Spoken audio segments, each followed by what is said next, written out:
Assalamualaikum warahmatullahi wabarakatuh. Pada kesempatan kali ini, kami akan presentasikan hasil analisis dari dua studi kasus yang telah diberikan. Untuk studi kasus yang pertama, di sini ada menganalisis penjualan e-commerce. Nah, di sini kita menganalisis faktor yang mempengaruhi penjualan produk online. Untuk variabelnya, ada umur, jenis kelamin, jumlah kunjungan, diskon, rating produk, metode pembayaran, dan total pembelian. Untuk nomor satu, di sini menghitung mean, median, modus untuk variabel pembelian. Nah, di awal kita mendeklarasikan dulu si pembelian itu tadi atau si tabel pembelian, dimasukkan ke dalam variabel P agar nanti mudah dikelola. Lalu di sini kita print judul, lalu mengeprint mean, dengan di dalamnya nanti ada P titik mean yang digunakan untuk menghitung mean. Lalu di sini juga ada hal yang sama terkait median, modus, standar deviasi. Di sini kami menambahkan 3 bagian tambahan, yaitu ada standar deviasi, min, dan max. Setelah sudah, nanti akan menghasilkan hasil di sini. Untuk mean-nya sendiri ada 186.000, untuk mediannya ada 155.000, untuk modusnya di sini terdapat semuanya, semua data, karena untuk nilai yang sering muncul di sini semuanya sama rata atau tidak ada nilai yang sering muncul. Untuk standar deviasi sendiri di sini ada sekitar 106.375 yang artinya penyebarannya itu cukup luas atau perbedaan dari data-datanya itu cukup jauh. Lalu di sini min-nya ada 80.000, lalu max-nya ada 400.000. Selanjutnya di sini saya akan menjelaskan mengenai analisis hubungan antara diskon dan juga pembelian. Di sini kami menggunakan kode correlation sama dengan DF diskon, kemudian titik core ini adalah correlation, kemudian DF pembelian.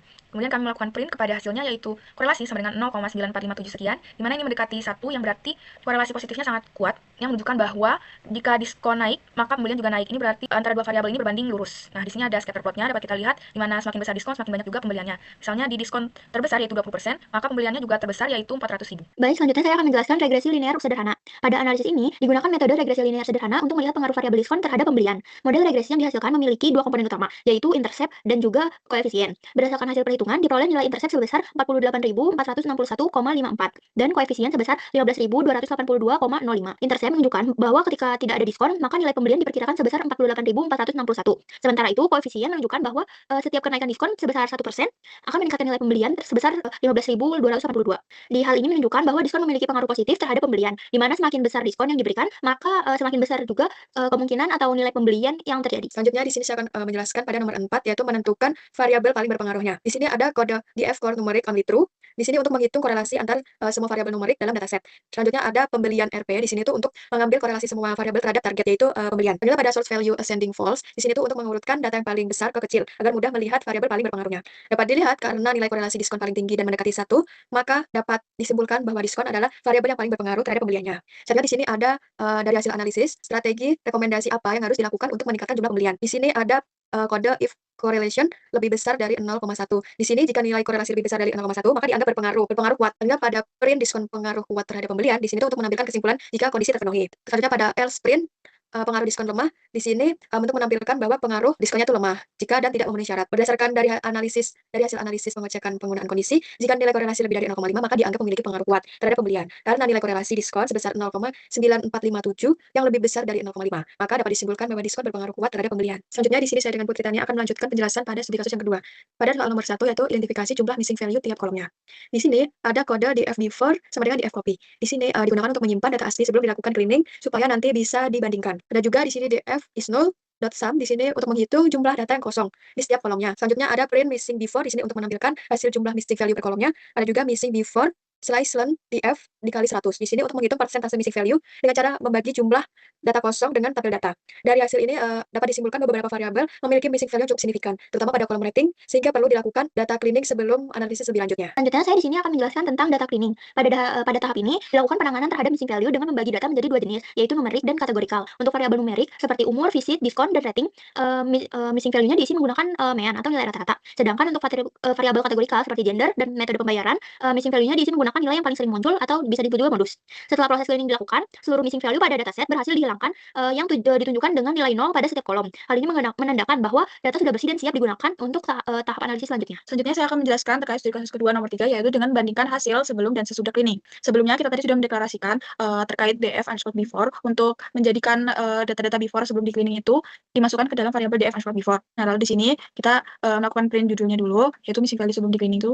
Lalu di sini ada variabel missing before, yaitu yang diambil dari df before tadi, lalu dijumlahkan. Lalu di bawah nanti akan di print si missing before itu.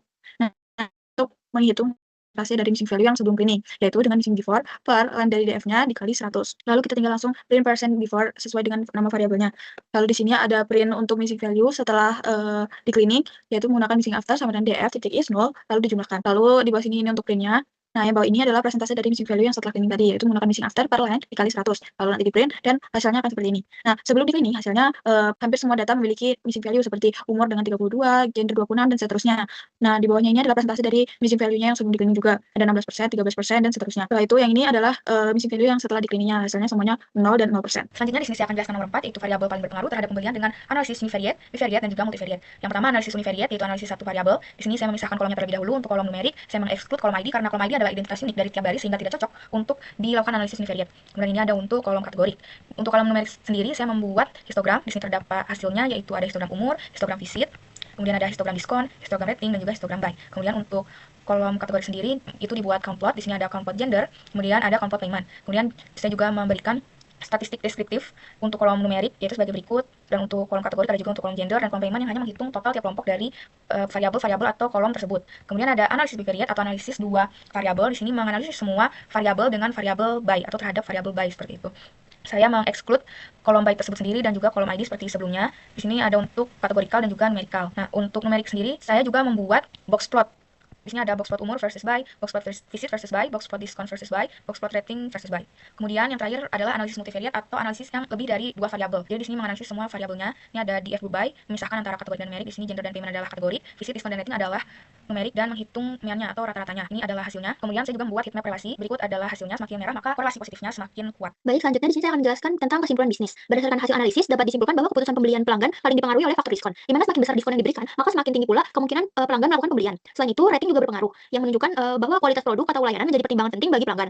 Visi turut mempengaruhi keputusan pembelian juga, karena semakin sering pelanggan berinteraksi, semakin besar juga peluang terjadi transaksi. Sementara itu, faktor seperti gender dan metode pembayaran memiliki pengaruh, tapi dia itu tidak sebesar dari variabel utama. Oleh karena itu, strategi bisnis sebaiknya difokuskan pada pemberian promosi yang menarik, menjaga kualitas, serta meningkatkan interaksi dengan pelanggan.